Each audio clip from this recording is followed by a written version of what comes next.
So we have this very unusual situation, which is that Donald Trump has essentially clinched the Republican nomination, and the last two, only living Republican former presidents, that would be George W. Bush and his father, George H.W. Bush, are not supporting him. Jeb Bush, who took the pledge, Remy, he raised his hand on the stage in the first Fox News debate. He will support the Republican nominee. He's not doing it. Lindsey Graham, who also took the pledge, he's not doing it. And we have others like Paul Ryan who are not quite there. John McCain is nominally supporting Trump, but he's not going to the convention. So what does all this mean? We've gotten a lot of feedback on this. Here's an email from David C. talking about Steve Hayes and his appearance on Media Buzz. Mr. Hayes has been anti-Trump from the start. He talks about conservative values. These conservatives back Bush, HNW, Dole, McCain, and Romney. More liberal than conservative. They control the House and Senate, and government gets bigger. They approve every spending bill, and Obama goes around them to get his way, and they do nothing but talk.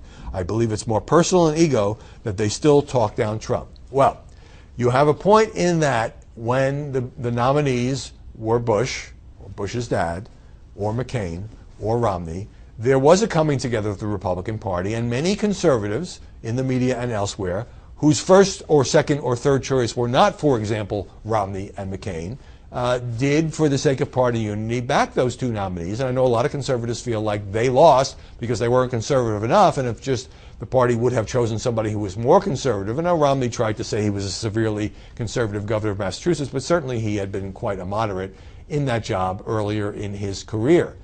So if you want to say that now people like Steve Hayes and other folks at National Review and Weekly Standard and on the conservative commentators on Fox News are saying that they're opposing Trump because he's not conservative enough, but they did fall in line behind these other nominees, well, certainly ideology comes into it. And certainly one of the reasons that Trump won the nomination is that he is saying these other Washington politicians, including Republicans, they just talk, they don't produce any action, and when they get to Washington, he talked about this being true of Republicans in the House and Senate as well, they roll over, they compromise, they don't stand up for conservative principles. Some of it also has to do with what people see as, what the conservative critics see as Trump's style, as his inconsistent positions, as his the way in which he conducts himself, they think maybe is not befitting a president. I'm not agreeing with that. I am simply telling you how they view it. You are entitled to push back at them, and it's certainly fair to bring up the previous Republican presidential nominees and previous Republican presidents who didn't exactly get that much done when it came to conservative principles as well.